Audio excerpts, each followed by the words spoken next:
Asha and Lela were known across the whole village of Karu, and everyone had a story to tell about them. Some stories were funny, some were confusing, and some made people shake their heads. But all the stories had one thing in common.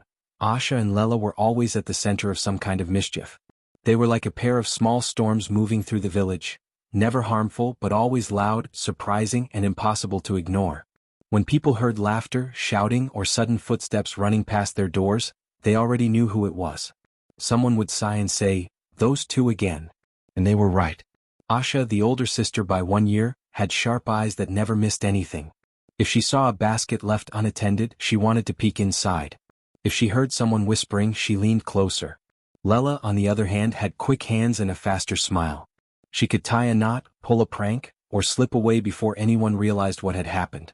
Together, they were a dangerous combination. Not dangerous in a harmful way, but dangerous for anyone who wanted peace and quiet.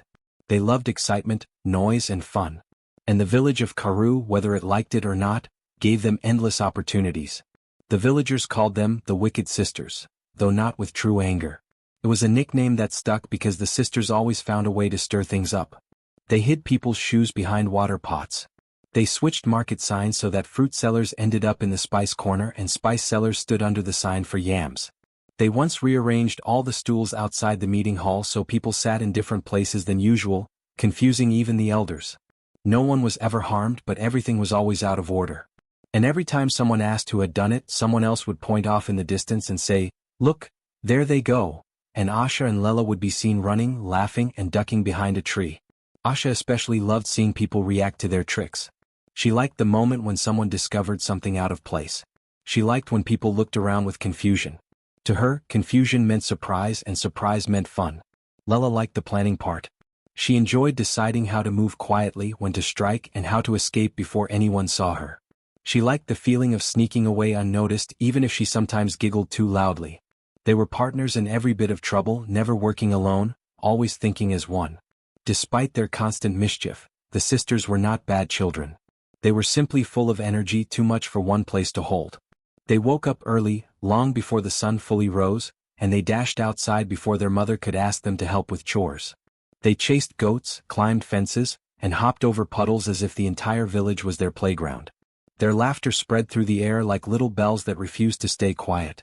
Some villagers found them tiring, but others found them amusing, especially those who remembered being young once. Still, not everyone enjoyed their tricks. Old Mama Wren, who sold fabric near the center of the village, often complained loudly about them. She would wave her hands and shout, "Those girls will be the end of me. Last week they switched all my fabric rolls and I spent the whole morning putting them back." The baker, Banu, once woke up to find his bread sign pointing to the pottery shop. And the pottery shop owner, Dan Lamy, opened his doors only to find customers looking for bread. "Asha and Lela," he muttered, shaking his head, "those two think life is one big game." But there was one person who never complained and never grew tired of them, their cousin Tari. Tari was quiet, calm, and gentle. He was the kind of boy who listened more than he spoke. He liked to sit under trees, draw in the dirt with a stick, or watch the clouds move slowly across the sky. He shared the same home compound with the sisters, so he saw their mischief more than anyone else. He saw how they worked together, how they laughed, and how they sometimes tried too hard to be noticed. He did not join their pranks, but he also did not stop them. He simply watched and wondered what made them so restless.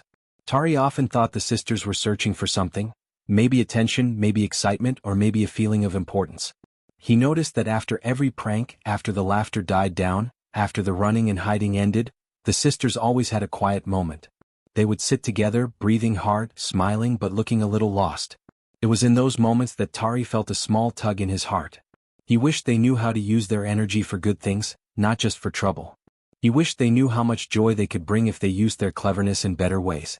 He hoped, deeply, sincerely, that one day they would change. Not because they were bad, but because he knew they could be more. Even the sisters' parents had grown used to their antics. Their mother, Adama, tried her best to teach them manners, but the lessons rarely lasted. Their father, Gubra, would shake his head and say, "They will grow out of it. The world will teach them." But neither of their parents truly believed that the girls would calm down anytime soon. It seemed impossible. The sisters' energy was like the wind, it could not be caught or controlled. One warm afternoon the sisters were at it again. They hid behind the large mango tree near the market, whispering excitedly. They had tied small ribbons to a goat's tail, hoping to watch it trot proudly through the market like a decorated parade animal. They giggled as they planned what to do next. Lela argued that they should move the ribbons to the ears instead, while Asha insisted the tail was funnier. Their whispers turned into soft laughter, then into louder laughter, until their presence was obvious to anyone walking by. But they did not care. Planning was half the fun. Tari, sitting nearby on an old wooden stool, watched them with a mixture of amusement and concern. "You two will get caught one day," he said mildly. He did not raise his voice.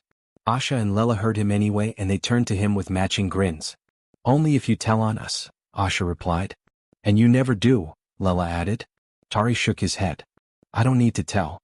The village always finds out." "But they love it," Asha said proudly. "Not always," Tari answered. The sisters paused.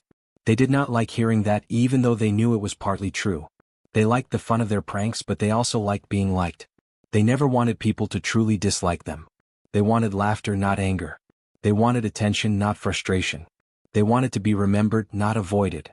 But before Tari could say more, Asha stood up and brushed off her skirt. "Come on, Lela," she said. "Let's go. The goat is waiting." Lela hopped up immediately, her eyes bright with excitement. Together they ran off again, a blur of energy and laughter. Tari watched them disappear behind the market stalls. He sighed softly. Somewhere deep in his heart he believed that one day something big would happen.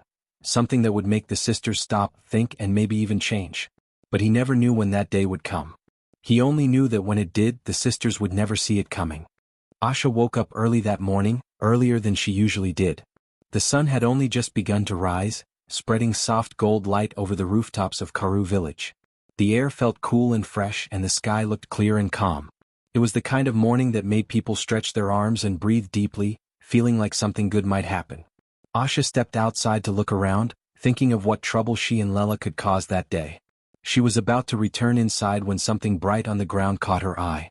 It was a small envelope, shining like a piece of sunlight that had fallen by mistake. She bent down and picked it up. The envelope was yellow, bright, bold, and impossible to miss. It had no dust on it, no marks, no footprints around it. It looked as if it had been placed there only moments before. Asha frowned in confusion. She had never seen such a fancy envelope in the village before. Most people used plain brown or white ones. This one looked almost magical. She turned it over, expecting to see a name or message on the back, but it was completely blank. No writing at all. Just a clean, bright envelope waiting to be opened. She called for her sister. "Lela, come look at this. Hurry." Inside the house, Lela was still half asleep, her hair sticking out in every direction. She rubbed her eyes and walked out slowly, dragging her feet. But when she saw the yellow envelope, she woke up instantly. "What is that?" Lela asked, her eyes widening. "I don't know," Asha said. "It was just lying here at the door." "Maybe someone delivered it," Lela said. "But who?" Asha asked. "No one in the village uses bright yellow envelopes." Lela shrugged. "Maybe it's a joke. Maybe someone wants to trick us." Asha grinned. "Then we should open it." Lela grinned back. "Of course." Together they carefully tore the envelope open. Inside was a thick white card with neat, curved handwriting. Lela read aloud slowly, stumbling over a few words. "You are invited to the Great Kindness Festival, held this weekend, in the village square. All villagers are welcome to join the kindness challenges and show their helping skills. Winners will receive special awards and recognition." The sisters stared at each other. Asha broke the silence first. "Kindness Festival?" She laughed loudly. "That must be the funniest thing I've ever heard." Lela nodded eagerly. "Who would invite us to something like that? Someone must be making fun of us." Asha looked at the invitation again. The card had drawings of flowers and smiling faces. It looked so cheerful that it almost hurt her eyes. She raised her eyebrows and said, "It's too sweet, too soft, too friendly. This has to be a joke." Lela clapped her hands. "Yes, a joke. Maybe someone wants us to enter so they can laugh at us later. Or maybe they know we don't like boring things like kindness events." Asha agreed quickly. "Exactly. But you know what?" Lela leaned in. "What?" "We should sign up anyway." Lela's face lit up at once. "Yes. If this is a joke, we should join and show everyone that no one can trick us. We will turn it into fun." Asha nodded. "We will make it interesting."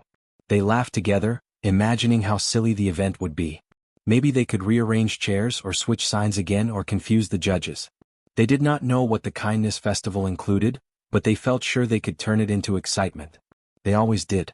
Just then Tari stepped out from behind the corner of the house. He had been sweeping the ground quietly before the sisters came outside. When he heard their voices and laughter, he paused, curious. He walked closer, still holding the broom, and saw the opened envelope. "What is that?" he asked gently. "A joke," Asha said proudly. "A funny one," Lela added. Tari looked at the card. He read the words silently, his eyes moving slowly from line to line. When he finished, a small smile formed on his face, so small that the sisters did not notice. But if they had looked closely, they would have seen something special in that smile. Tari was not laughing because he thought it was a joke. He was smiling because he understood something the sisters did not. "It looks interesting," Tari said softly.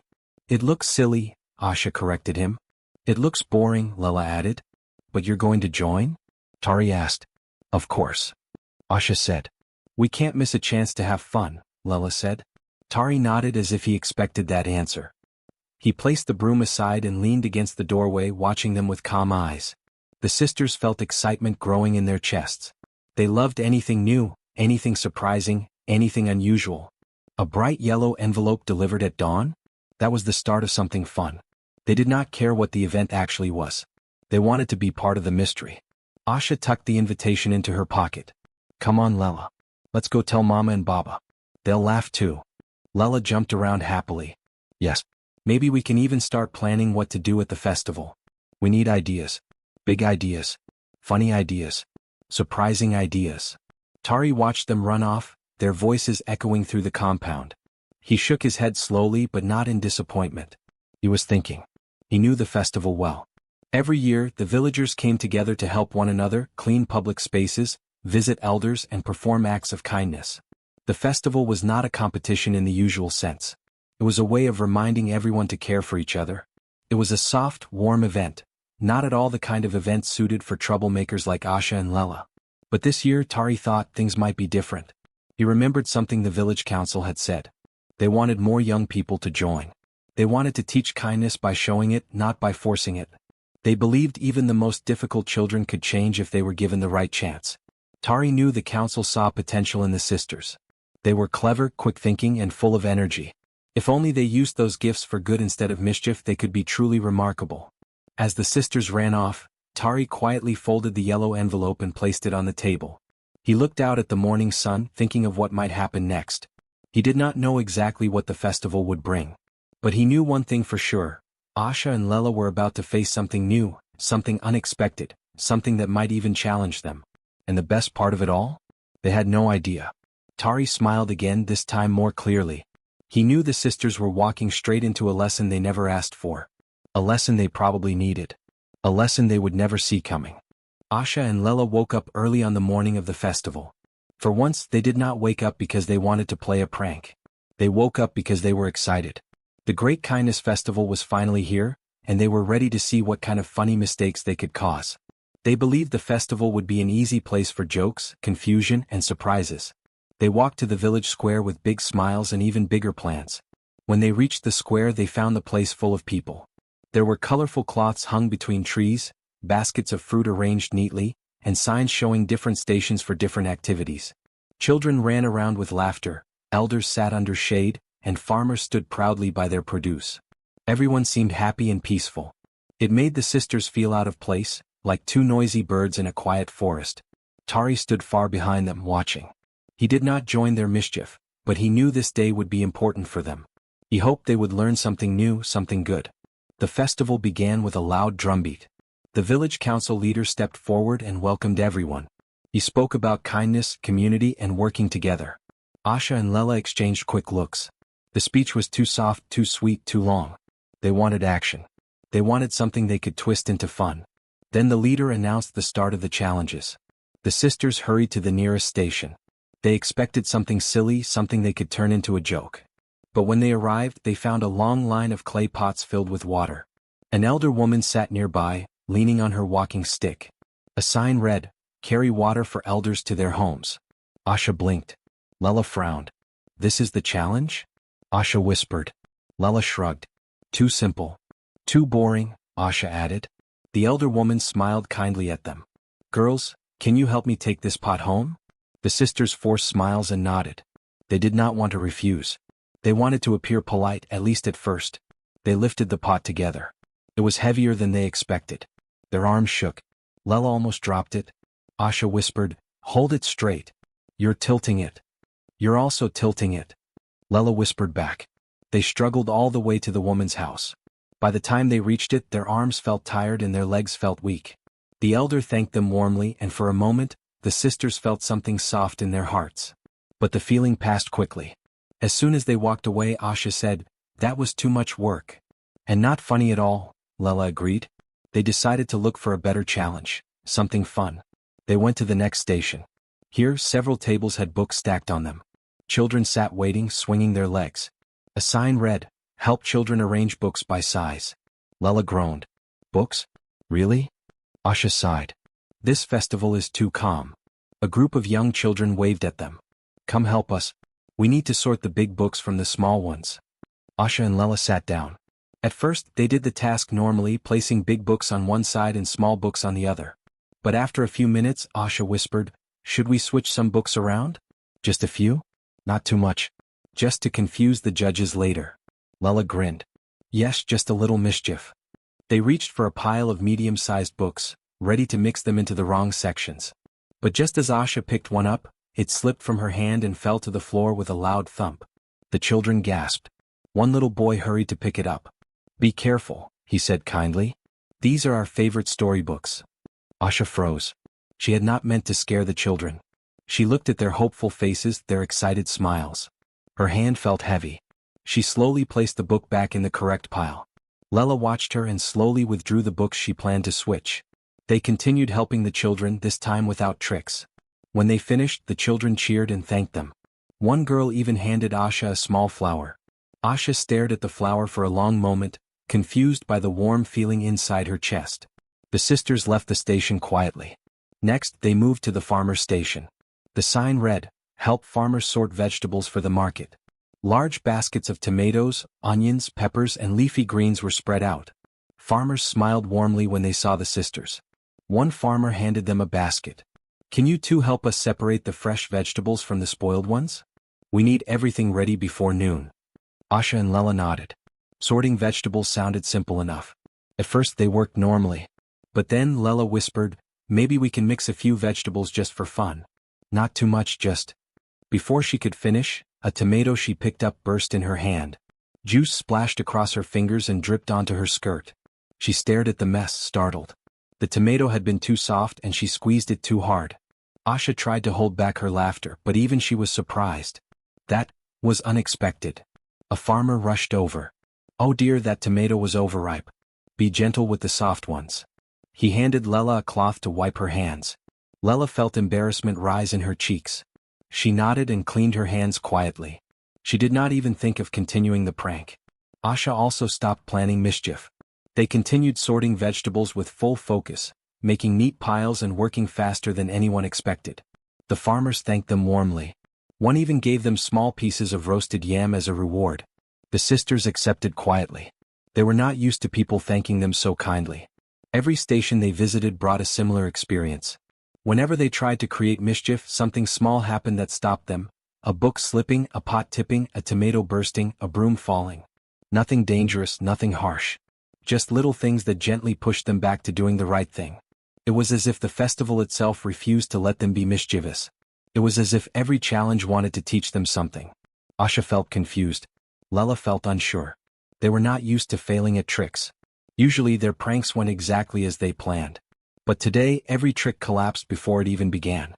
At one point, Asha whispered, Are we losing our touch? Lela whispered back, Maybe, or maybe this festival has strange luck. They both looked around. People were smiling everywhere. Children were running happily. Elders looked relaxed. Farmers looked grateful. The whole place felt warm and peaceful. The sisters had never been in an event like this before. It was soft, gentle, and quiet, but somehow full of life. For the first time, Asha and Lela did not feel like troublemakers. They felt involved, useful, needed. Tari watched them from a distance, noticing the small changes. The way they moved more carefully. The way they listened.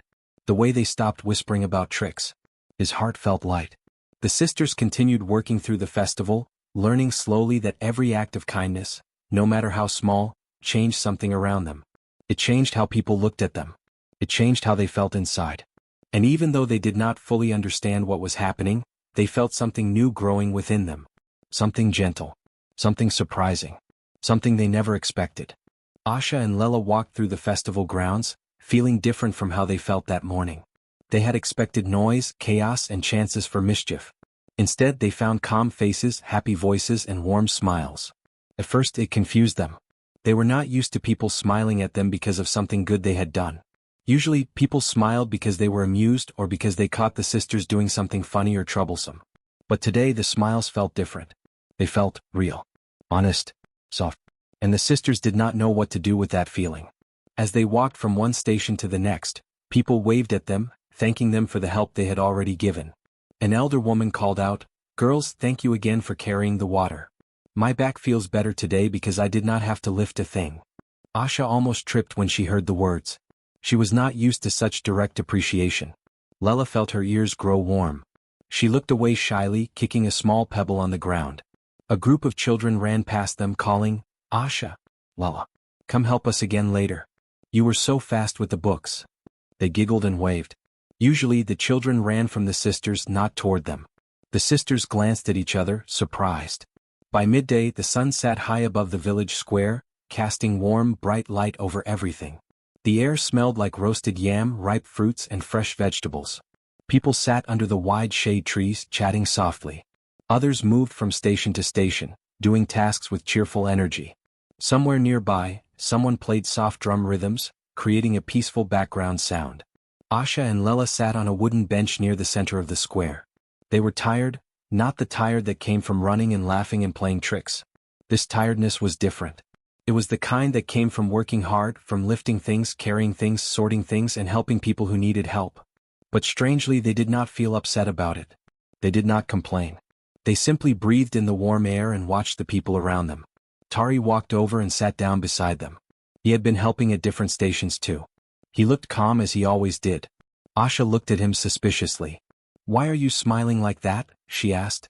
Tari tilted his head. "You two are doing well today." Lela raised an eyebrow. "Well, for what?" "For helping," Tari said simply. Asha laughed. "We're not helping. We're just doing the challenges." "But the challenges help people," Tari said. "And you're doing them well." Lela rested her chin on her hands. "It's so strange. People keep thanking us." "You did good things," Tari said. Asha shook her head slowly. "But we didn't even do anything big." "Kindness doesn't have to be big," Tari replied. "Sometimes small things matter the most." The sisters fell quiet. Normally they would tease him or brush off his words. But today his words made sense. Small things did seem to matter. One little act made someone smile. One simple job made someone's day easier. One task made people look at them differently.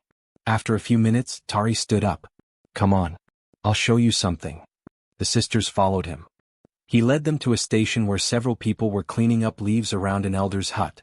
The elder sat on a low stool, smiling as the volunteers helped tidy his yard. Tari picked up a broom. "This is simple," he said. "You sweep. That's all." Asha frowned. "Sweeping is boring." Tari shrugged. "Maybe. But watch." He began sweeping slowly, pushing leaves into a neat pile. The elder watched with grateful eyes. "Young man," the elder said, "thank you. My legs are not strong today." Tari smiled gently. "It's no trouble." Asha and Lela noticed something small but powerful in that moment. The elder's smile grew softer, brighter. His shoulders relaxed. His eyes shone with appreciation. "That," Tari said quietly, "is why I help." The sisters looked at each other again. The feeling they had been ignoring all day grew stronger inside them. It was warm, surprising, and unfamiliar. Asha stepped forward. "Give me a broom." Lela followed. "Me too." Tari handed them brooms and the three cousins worked together. At first, the sisters swept awkwardly. They were used to doing things quickly, playfully, carelessly. But sweeping required rhythm. It required patience. Slowly they adjusted. The leaves gathered into soft piles. The ground cleared. The elder hummed a little tune, watching them with joy. When they finished, the elder clapped his hands lightly. "Ah, my yard looks new." Thank you, children. You have good hearts. Asha opened her mouth to respond but found no words. She simply nodded. Lela managed a tiny smile. Something inside them felt lighter. They left the elder's hut and walked slowly back to the square. Everything around them looked more colorful, more lively than before. Maybe it was because they had changed a little. Maybe it was because they were seeing the village through new eyes. As they continued helping at different stations, they noticed more smiles. They heard more thank yous. One woman handed them slices of sweet mango as a reward for helping her carry heavy baskets. A group of young boys cheered for them after they helped fix a wobbly table. A tired mother laughed with relief after the sisters entertained her little daughter for a few minutes. Every act brought a new kind of laughter, lighter, happier, steadier. Not the wild laughter of pranks but the warm laughter of doing something good. And slowly the sisters realized they liked this kind of laughter more. It reached deeper. It stayed longer. It felt better. Lela whispered to Asha, "I didn't know helping people could feel this nice." Asha nodded slowly. "Neither did I." They passed by a group of villagers who were watching them closely. But instead of suspicion or worry, the villagers now looked at them with softness, with trust even. It made the sisters feel tall, proud, almost brave. Tari joined them again later in the afternoon. "How do you feel?" he asked. Asha thought for a moment. "Tired." Lela nodded. "Very tired." Tari smiled. "But in a good way?" The sisters shared a small smile. "Yes," they said together. They walked through the square, no longer searching for mischief. Instead, they looked for people who needed help. Asha spotted a woman struggling with a heavy pot. She went over and lifted one side. Lela saw a young girl trying to tie her shoelace and knelt to help. Tari watched them quietly, his heart warm. By late afternoon, the sisters felt changed, not completely but enough to notice the difference.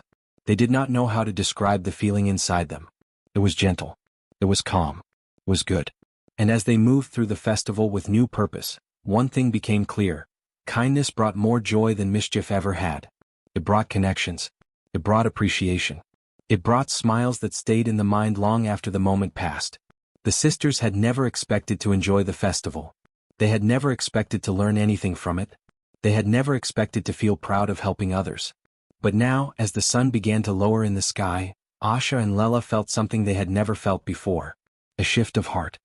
Asha and Lela stood near the center of the village square as the Great Kindness Festival neared its end. The sun had begun its slow path downward, coloring the sky with soft orange light. The air was full of warm voices, gentle laughter, and the sweet smell of roasted corn. People moved around happily, talking about all the tasks they had completed. Some carried baskets of vegetables, some held small awards they had already received, and others simply walked around, proud of their hard work. The whole place buzzed with excitement. But Asha and Lela did not feel excited. They felt nervous, very nervous. They had spent the whole day helping, carrying, sweeping, sorting, guiding, and even cheering. They had done so much more than they ever expected to do. They had worked harder than they ever had in their lives. And to their surprise, they had enjoyed most of it. But even with all the smiles and thank yous they received, the sisters felt sure of one thing. They were not going to win anything. Not even close. Lela whispered, "They will probably say we made too many mistakes." Asha nodded, her fingers twisting together. "Or something fell because of us. Or we were too slow. Or..." Tari walked up behind them.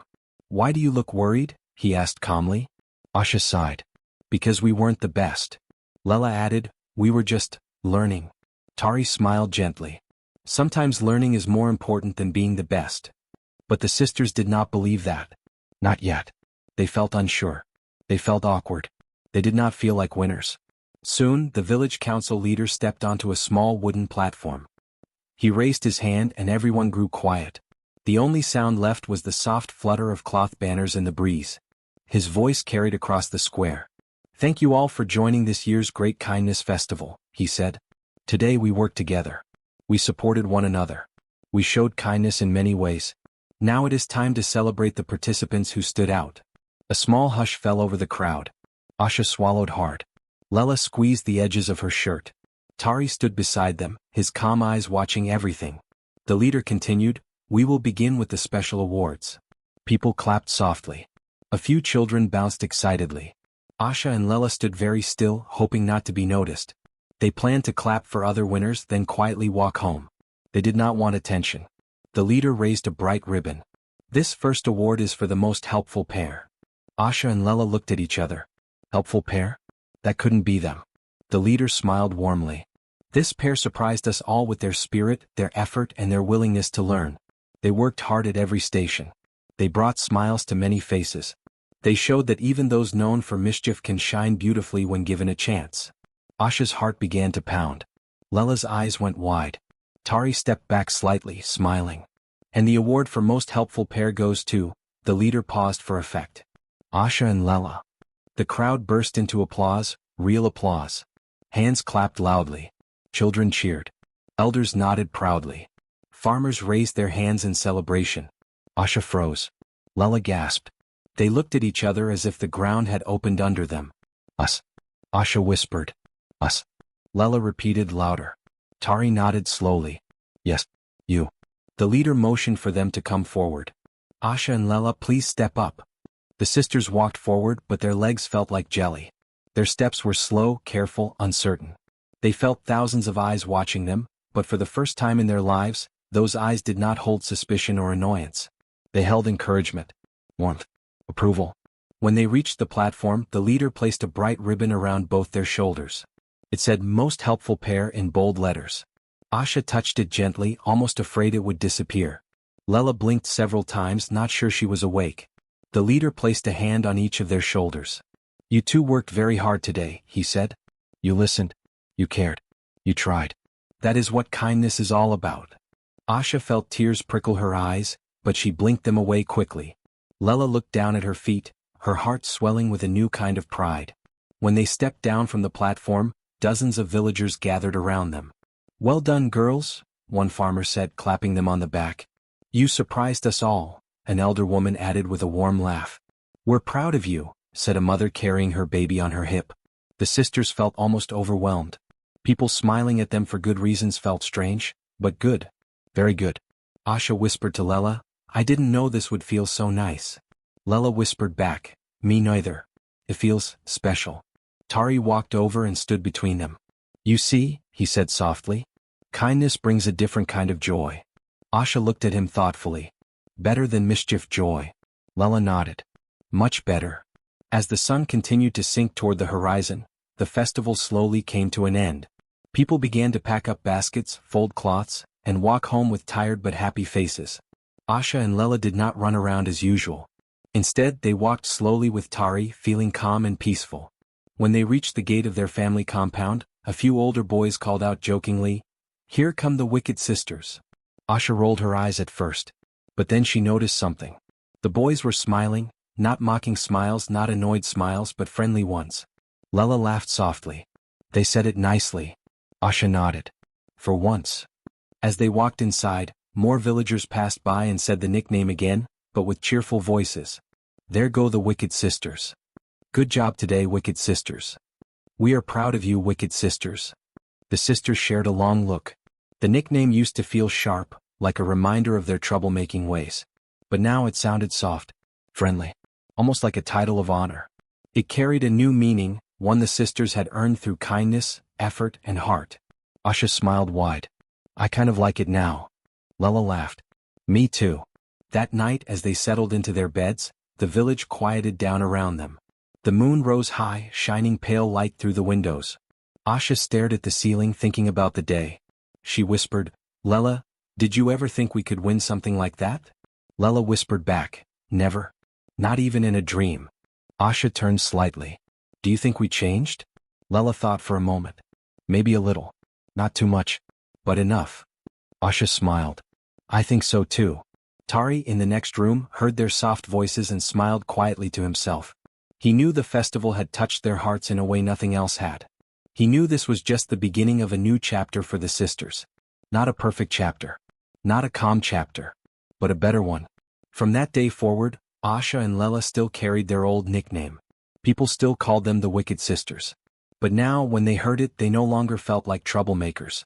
They felt like helpers, learners, members of the village who could bring joy in a new way. And every time someone called out, Wicked Sisters, the people said it with warm laughter, bright smiles, and full hearts. Asha and Lela never saw that coming.